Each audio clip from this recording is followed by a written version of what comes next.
Hello, COMM 111 classmates. My name is Jacob Barlow, and today I'll be talking about a piece of history recently declassified by the U.S. government.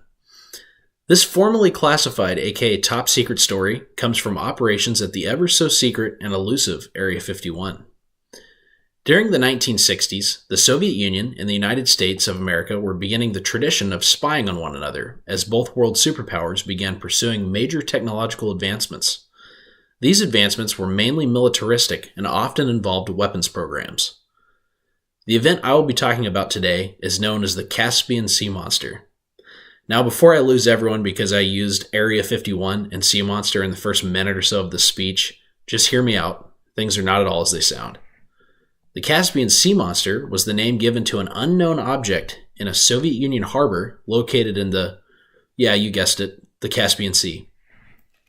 CIA analysts operating out of Area 51 noticed a very large and very strange-shaped object on satellite images. The analysts were bewildered and had no clue what this object was.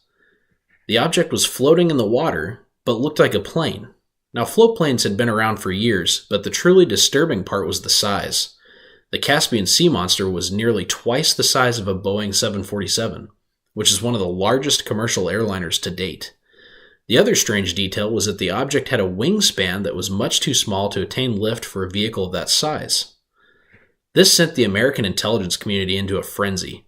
There was no way to get better images of this object without being caught, but the CIA had to uncover this Caspian Sea secret.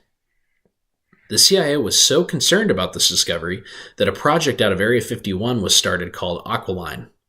Aqualine was a very ambitious project because it was something that had never been done before. The Aqualine project was responsible for building the first ever unmanned flying reconnaissance drone. The drone was called the Aqualine drone and was the true birthplace of the drone programs and UAVs we use today. The Aqualine drone was only partially a success and ultimately wasn't used to discover the identity of the monster, but it did lead to the drone technology we see today. More information and photos of the Caspian Sea Monster were uncovered thanks to the Corona satellite program.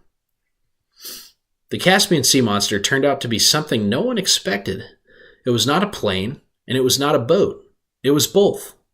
But it wasn't. The Caspian Sea Monster was actually an chronoplane, also known as a ground effect vehicle.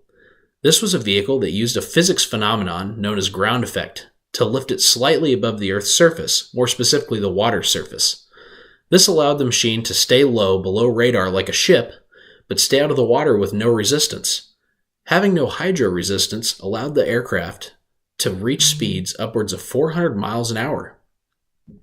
This meant that the Soviets now had a machine that could reach aircraft speeds on the ocean and was large enough to be outfitted with naval ship-style weapons and missiles. This vehicle could operate below radar and could get from Russia to America in a matter of hours undetected. The project was very worrisome to the U.S. government, but thankfully the project never progressed past the prototype phase. The Caspian Sea Monster was later identified as the COMM. The COMM was a scary monster indeed and could carry guided missiles, hundreds of soldiers, and operate at very high speeds. The COMM's biggest weakness was that it needed to operate roughly 5 to 10 feet above the water's surface. This made it very vulnerable to rough sea conditions. This meant that the COMM was only operable in calm weather and calm seas. With a theoretically great design, but a practically bad one, the Soviet Union scrapped the COMM project. The COMM project led to other technological advancements, however, and paved the way for modern American reconnaissance. Without the discovery of the COMM, the U.S. government may have never created drones and may have never expanded satellite imagery capabilities.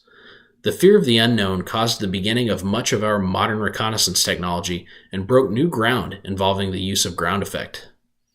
As more secrets are declassified from Area 51, I wonder what other kind of monsters we will get to learn about. Thank you for your time, everyone, and take care.